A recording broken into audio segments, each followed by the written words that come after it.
Let's get started. Good. Okay. So I'm Jeananne Laing. I'm with Lodgepole School of Holistic Studies, and I'm here today with Ron Laplace. And Ron is going to be teaching Awakening the Illuminated Heart in Calgary on January 19th to 21st, 2017. So welcome, Ron. Thank you, Jean, and it's really good to talk to you. Nice to talk to you as well. Yeah. So, for those who don't know you, why don't you tell us a little bit about yourself and how you became interested in this work? Okay. Um, I've been involved in this particular work for almost 20 years now. Um, that began in the late 1990s when I first connected to something called the Flower of Life. And many people in New Age kind of circles may be familiar with the books, The Ancient Secret of the Flower of Life, that are written by a person named Drunvalo Melchizedek. Those books didn't become available until early in 2000, but before that there was a workshop called The Flower of Life. And in the late 90s, I was in business.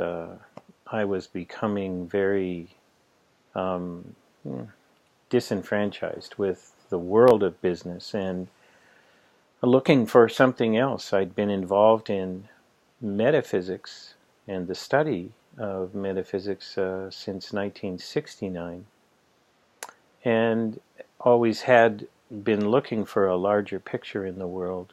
When I connected to the information around the Flower of Life, something really changed in my life.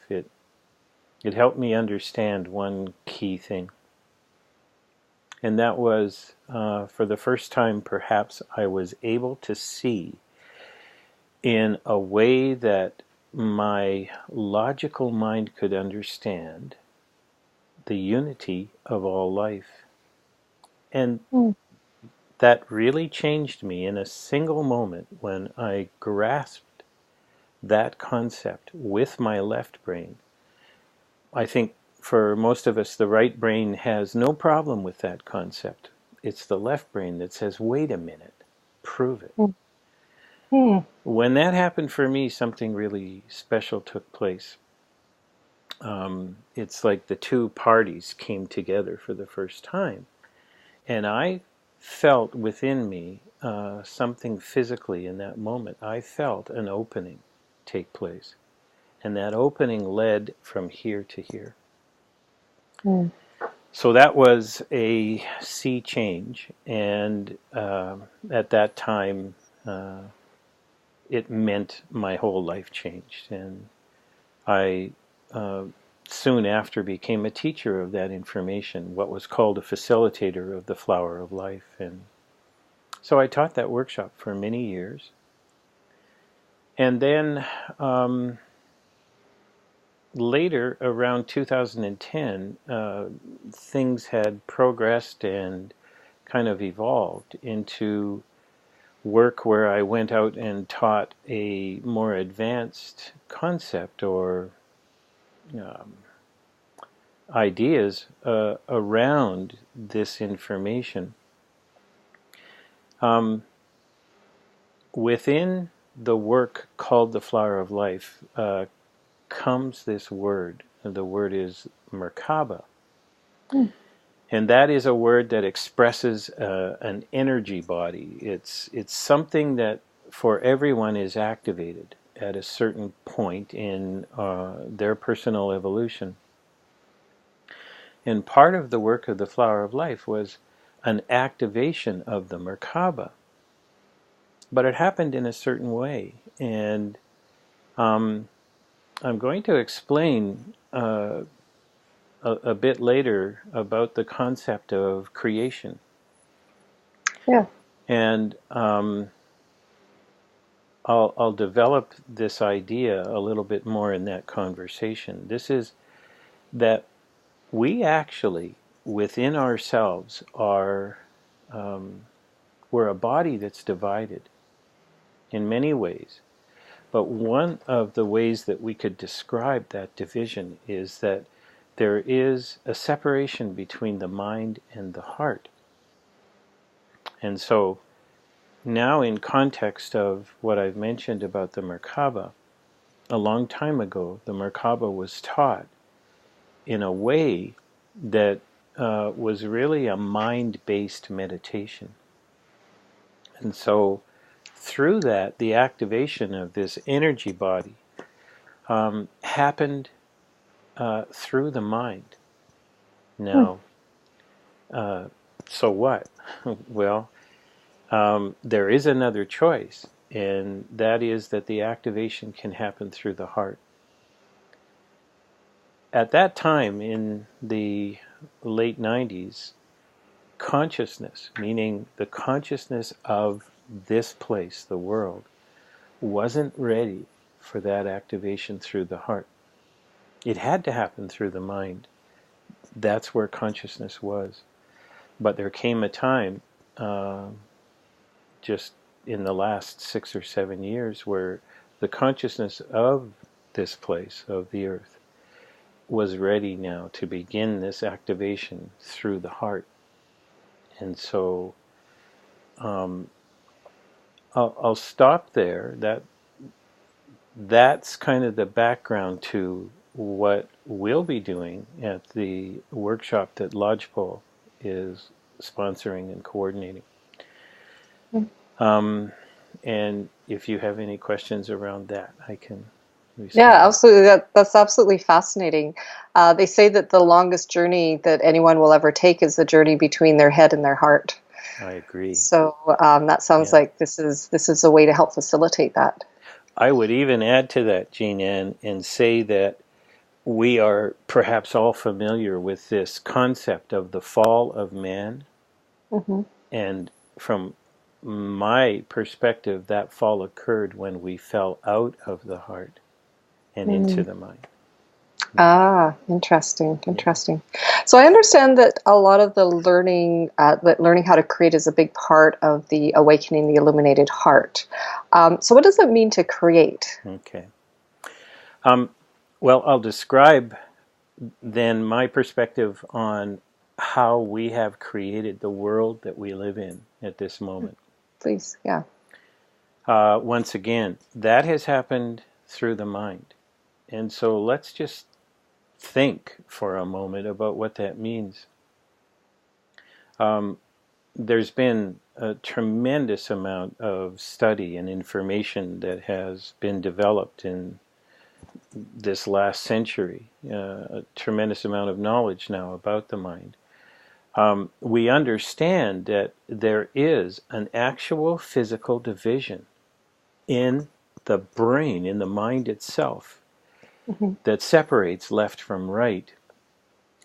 There's been a lot of further study about that, where it's many more divisions than that. In some circles, they talk about as many as 64, which was well known in Chinese medicine for a long time, by the way. The I Ching, the 64, the pathways of the 64 are represented in the mind itself.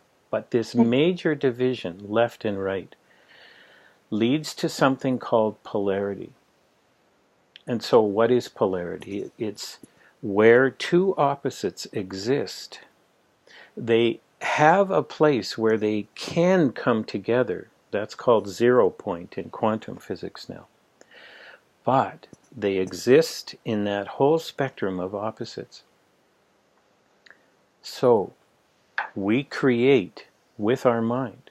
There's been all kinds of work that has come out in these last decades about how to create, and all of that work is essentially based on how to create from and through the mind. When we create using that source, we are creating in polarity. So let's just examine for a moment what that means. If you and I come together as individuals and then as partners in some form and say, we want to create peace, and we put all of our attention and intention on creating that, we are going to have some effect. But if we are creating from this polarized vehicle, what that means is we will create what we've set out to do, and we will also at the same time create its opposite. Oh, wow. This is the way it must be, because we are creating from polarity. I hope that this can help explain for many people why it is that so much effort can be put into creating something.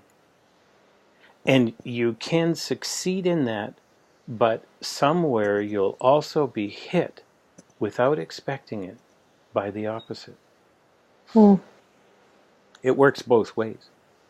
You know, if we spent all of our time creating evil, well, guess what? We're creating the opposite of that too. But this is the world of polarity. The thing about that world is, it is essentially what we're describing, if we looked at it in medical terms, is we're describing cancer.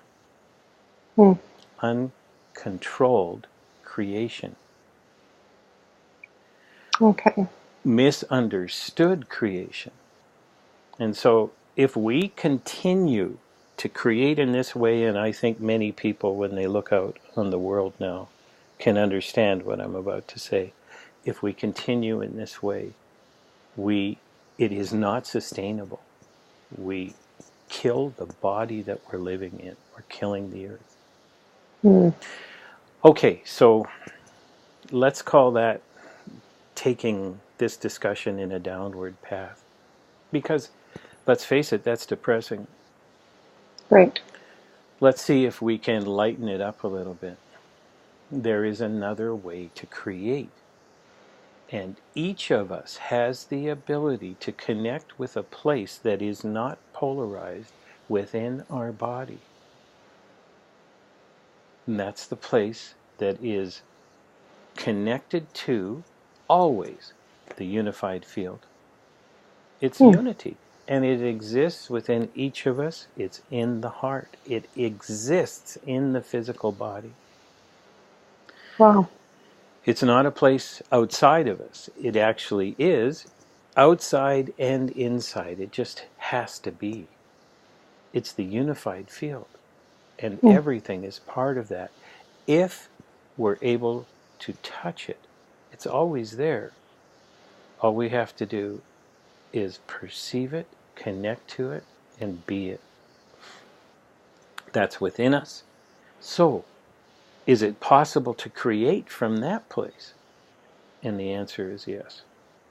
And when we create from the unified field, whatever we are focusing attention and intention on, then is created, but it has no opposite. Wow. That's amazing. And the way you describe it sounds very simple, but it also sounds kind of overwhelming, like Yeah. like almost unimaginable. Yes. I Why do you think agree. it's so important that we learn to create from a place of unity? Well, let's first of all just say that it's the way out of the mess that we've created. If we continue to create in the way that we have, this world is not sustainable. Our life on this world is not sustainable in that way. Polarity it's a condition of polarity that it essentially kills its host, just as cancer is. So that's the why we would want to create from unity. Now, I understand what you're saying about, wow, that sounds way too simple. And so we can talk about that for a moment, if you like. Sure. Yeah. Essentially, we are all, in one form or another, if we're living here, we're damaged goods. We've gone through life. That's why we came here. to live and to have these experiences and to go through life.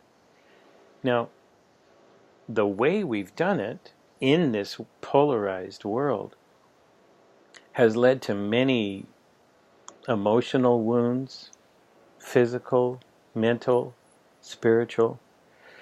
And so we're coming from a place where we've had many experiences where we've lost that connection and that knowing of what unity is. Mm. And as we begin moving back to that place, the unified field, touching it, feeling it, and knowing it, all of these things have to be in their own way healed and resolved so that we can stay in that unified field. So whenever we perceive that and touch it, there will be an energy that comes up that says, no, you can't have that. You don't deserve it. You know? And that's within each of us.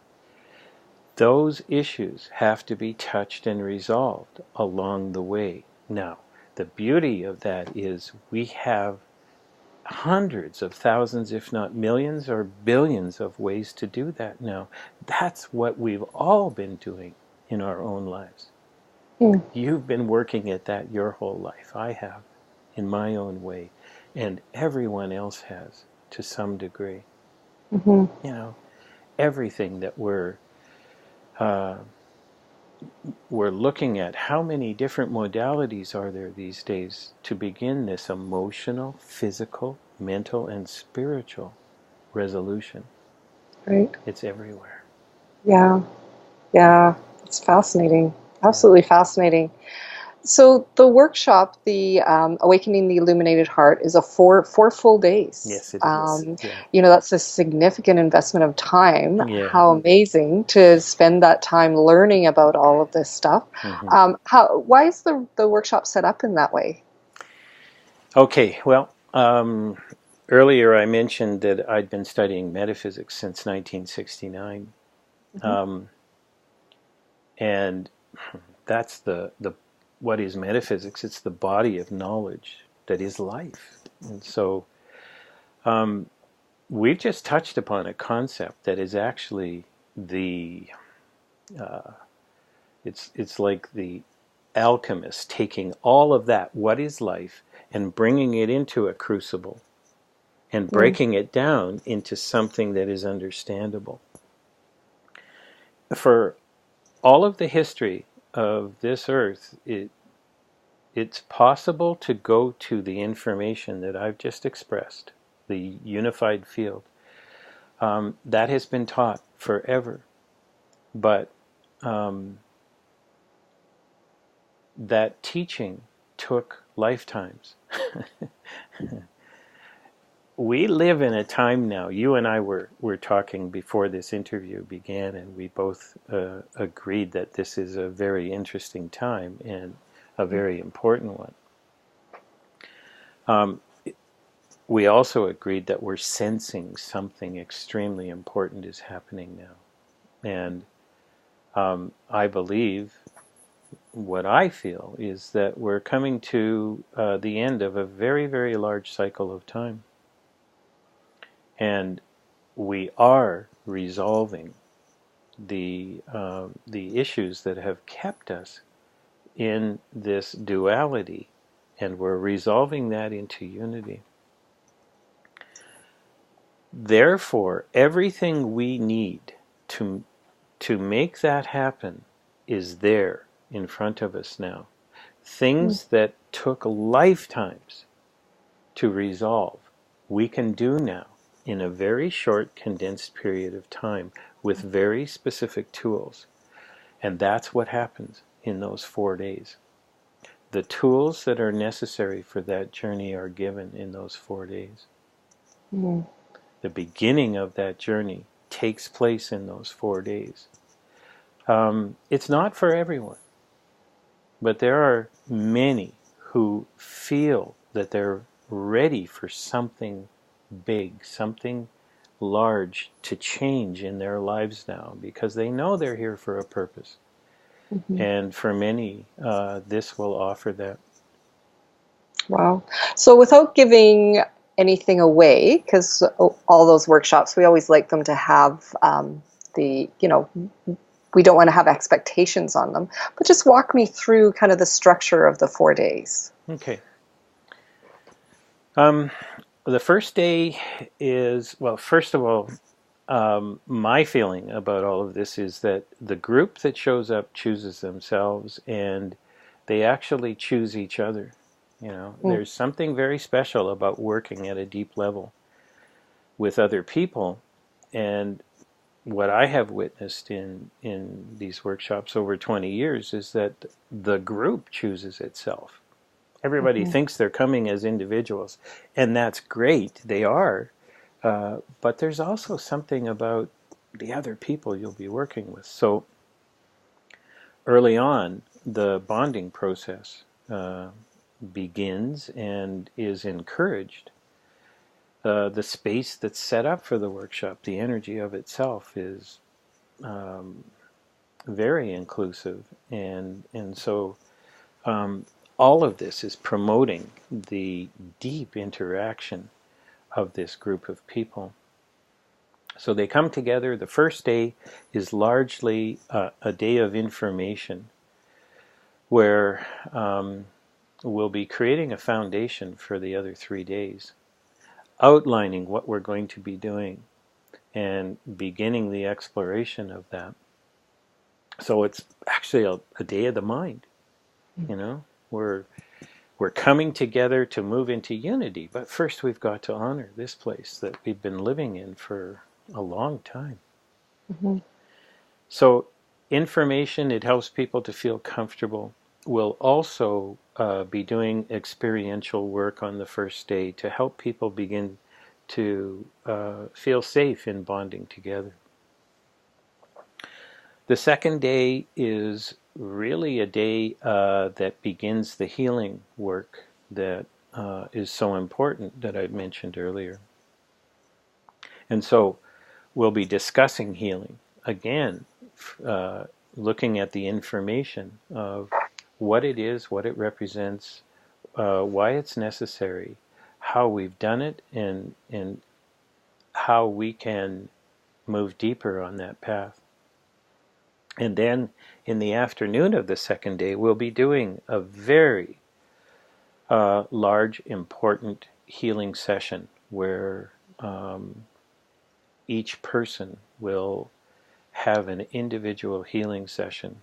Depending on the size of the group, we'll work in pods of people from 6 to 8.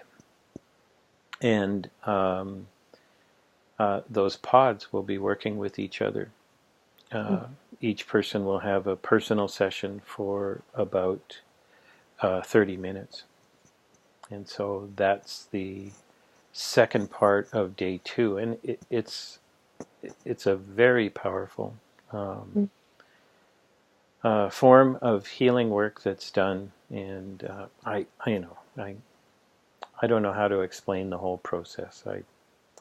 I couldn't do it in the context of this interview. Sure. The third day, we start to,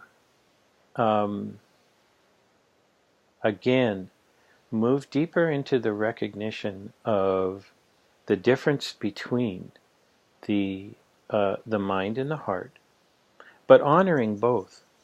The Mm. the thing is, we did this on purpose. Again, this is my perspective.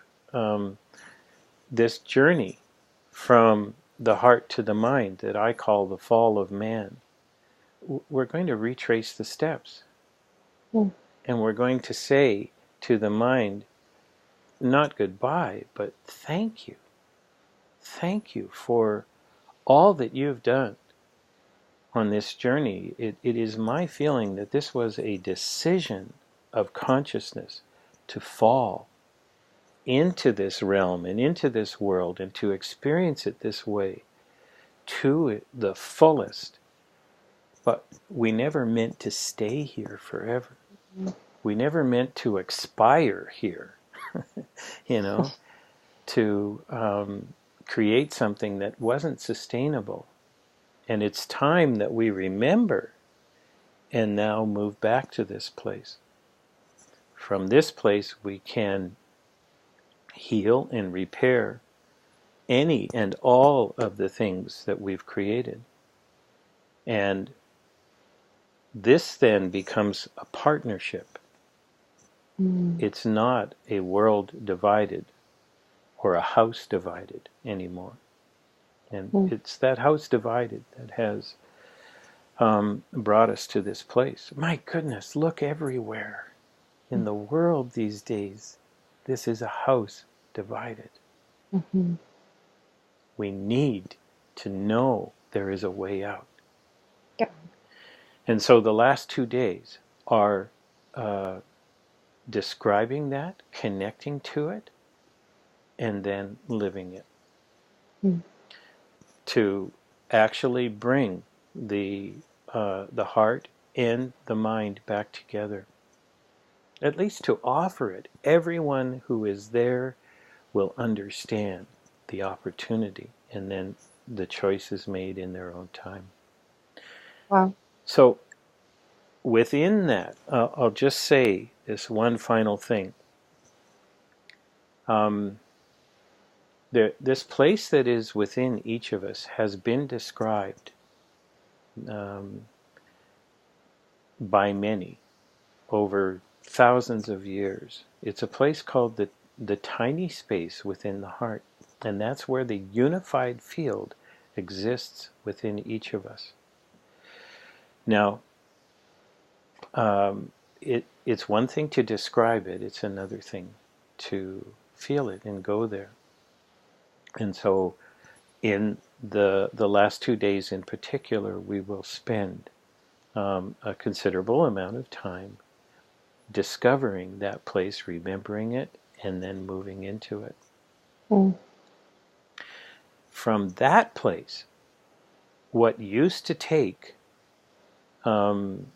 this workshop I talked about before, the Flower of Life, it was a 3-day course to describe really a meditation practice.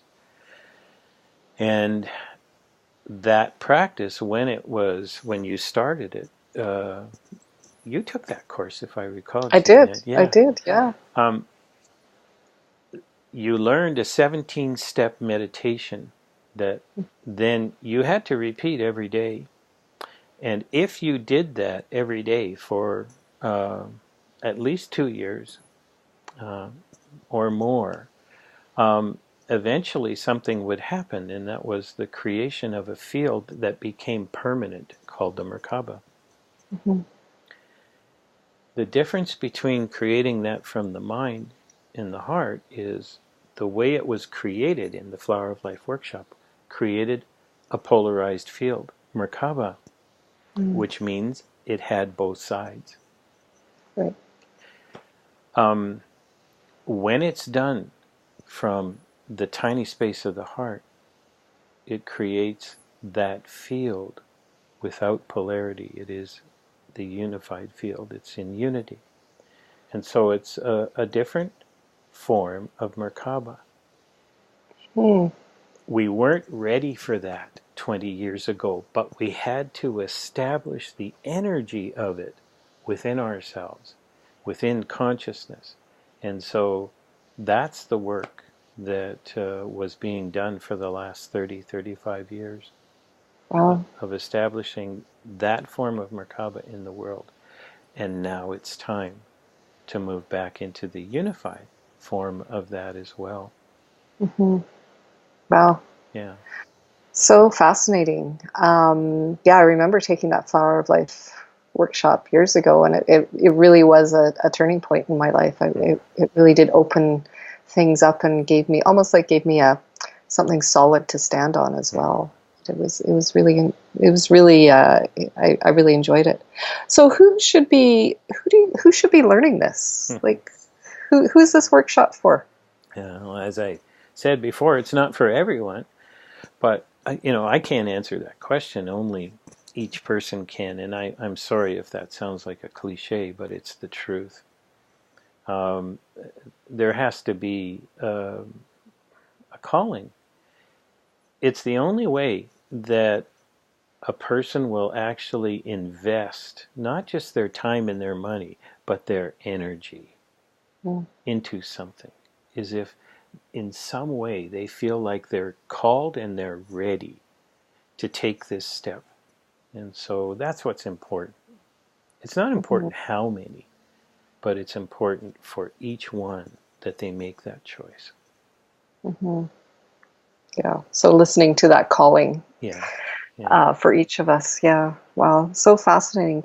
So thank you, Ron, for telling us about that. The Awakening the Illuminated Heart is coming up January 19th to 21st, 2017 in Calgary, Alberta. And we invite anyone and everyone who has felt that calling to come and join us in this really important work, this amazing workshop. So people can register at lodgepoleschool.com. And if you want to learn more about Ron LaPlace, you can go to Ron's website, ronlaplace.com. Right. So Thanks, Jeananne. Thanks, Ron. Great to chat with you. Oh, likewise. Okay. Okay. Bye.